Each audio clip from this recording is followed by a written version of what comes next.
Welcome to Subtraction Compensation, Day 1. I am so excited to start teaching you this strategy. This is one of my favorites. I absolutely love compensating with subtraction. First of all, let's look at why do we compensate? The actual answer is to make the problem easier to solve. If we're doing something that's not making the problem easier, then don't do it. Compensating should make the problem easier. It takes a problem that we need to do something with and turns it into something easier.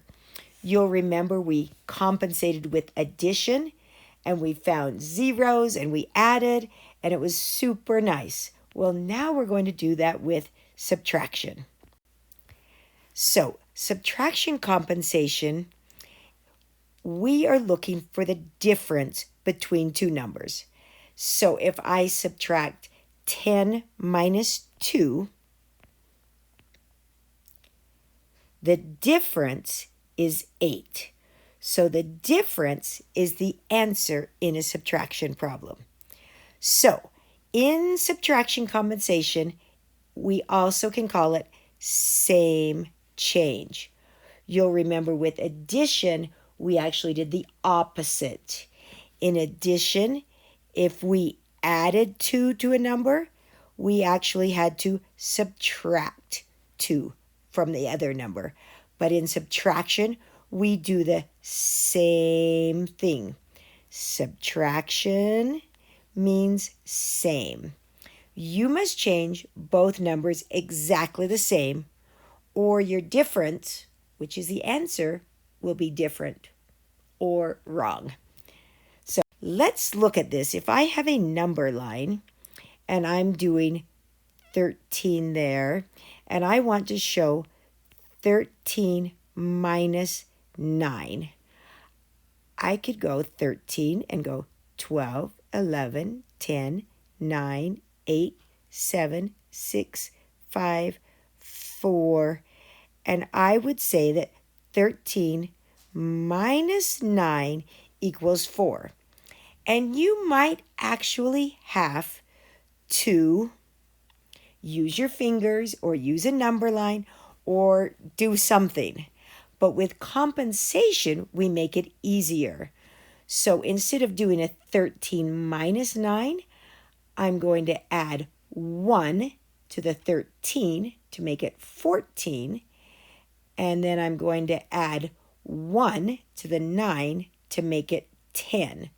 So now my new problem is 14 minus 10, which I don't need a number line to solve. It is 4. So that's why it works. We're keeping the difference to the same. And if I were to draw this new one,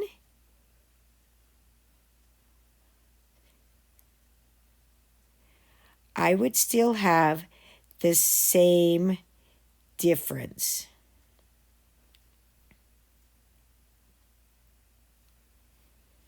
Okay, so this difference would be the same.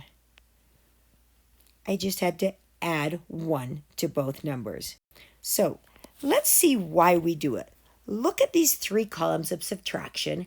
Grab a whiteboard, and I want you to quickly, as fast as you can, do column A, and then take a breath, and then do column B as quickly as you can, and then take a breath, and then do column C, and take a breath. So push pause and do those 3 columns. All right, let's talk about these. I am sure that some of you on column A might have had to use your fingers. You might have had to think about it. You might have had to do a break apart or something. You could do the answers, but you probably had to think a little bit. On column B, again, you could do all of these on your fingers, and some of you probably had to count up or use your fingers to figure it out, and you could do it. But on column C, I am betting that all of you were able to do those super fast without any fingers, number lines. You just automatically knew the answers, which is why we are going to compensate, and we are going to look at doing it so that we can do subtraction like column C. All right, now there's a couple different ways to compensate. I'm going to talk about both of them, and then you can try them out. There is no wrong way as long as you do the same thing. Now, if you think about the last slide, one way was to get nines up here. So if I have a 50, if I look at this, my big digit is on the bottom. Anytime we have a big digit on the bottom, we have a problem, and that means we need to fix it. So problem, let's fix it. One way to fix it is to minus 1. Now remember, we have to do the same thing to both numbers, because if we do the same thing, our difference stays the same. So 50 minus 1 equals 49. 27 minus 1 equals 26. Notice my big digits are now on the top, so I can just subtract going straight down.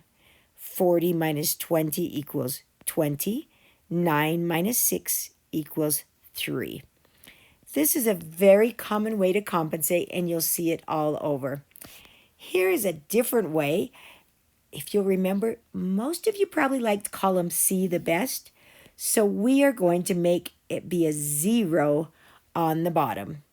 Well, how can I make a 0 on the bottom? By adding the partner. So 27 plus 3, but remember, whatever I do to the bottom, I have to do the same thing. So now it's 53 minus 30. Big digits are on the top. We can just subtract going straight down. 50 minus 30 equals 20.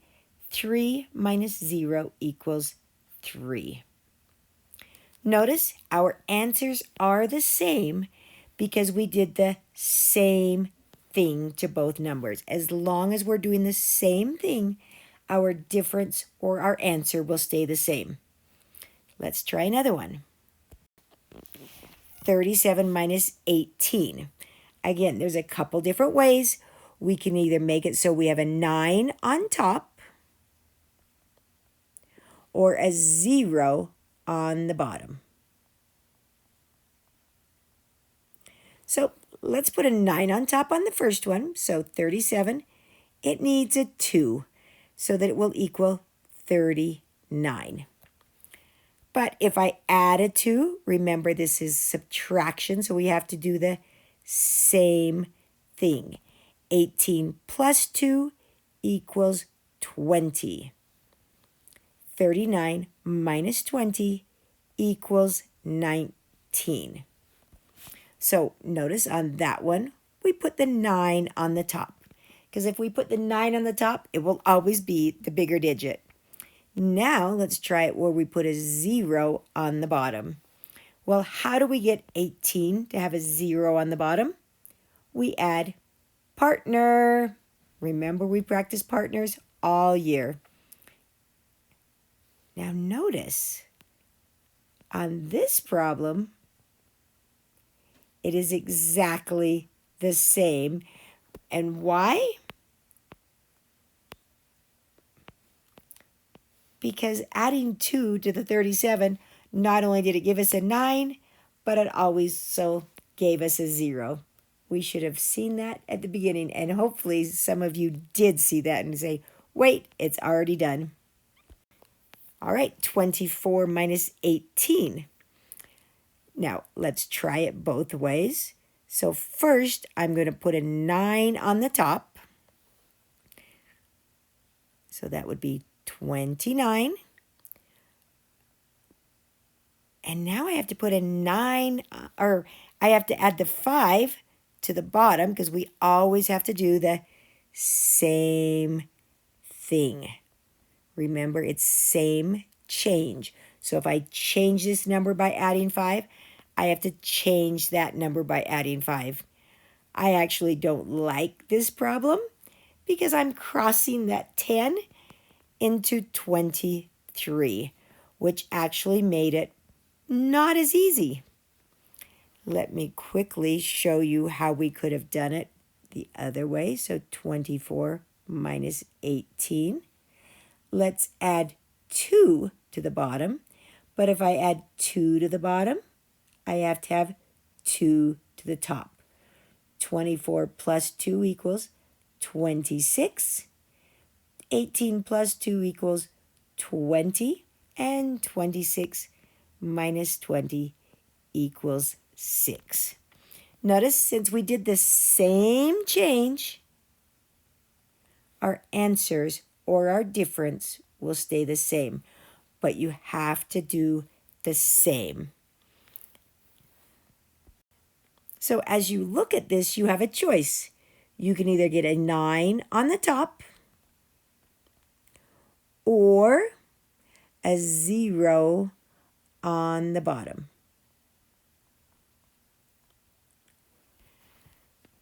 So let's try the 0 on the bottom. You always know how to get zeros on the bottom because you just add the partner.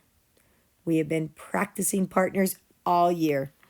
41 plus 4 equals 45. 26 plus 4 equals 30. And now we have to subtract. Notice our big digits are both on the top, so we can just subtract going down. Now, again, you could have subtracted 2 to get a 39 and subtracted 2 to get a 24, and you would still get 15. It all depends on whether you like 9s on the top or 0s on the bottom. Also, you could have added 8 as well, but it's easier to subtract 2 to both numbers than add an 8. All right, 40 minus 7.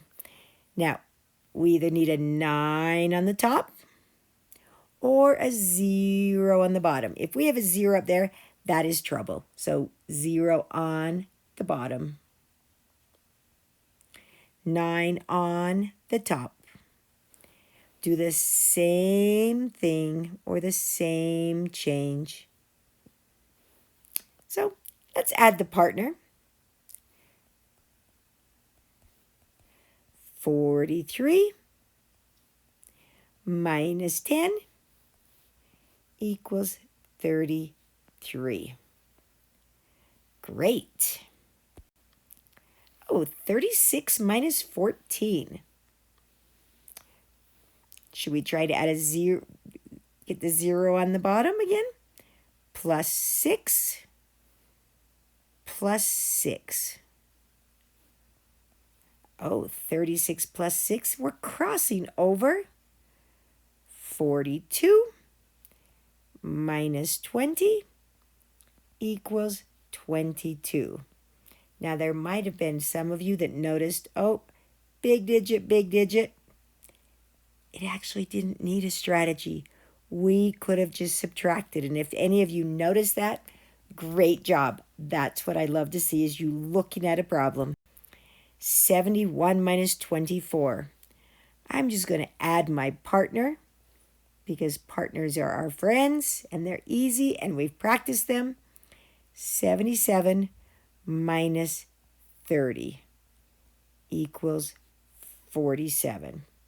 Again, compensation, same change. And what is our goal?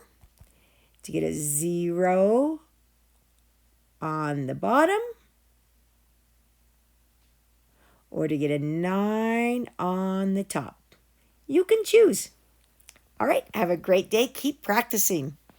We will do some more tomorrow.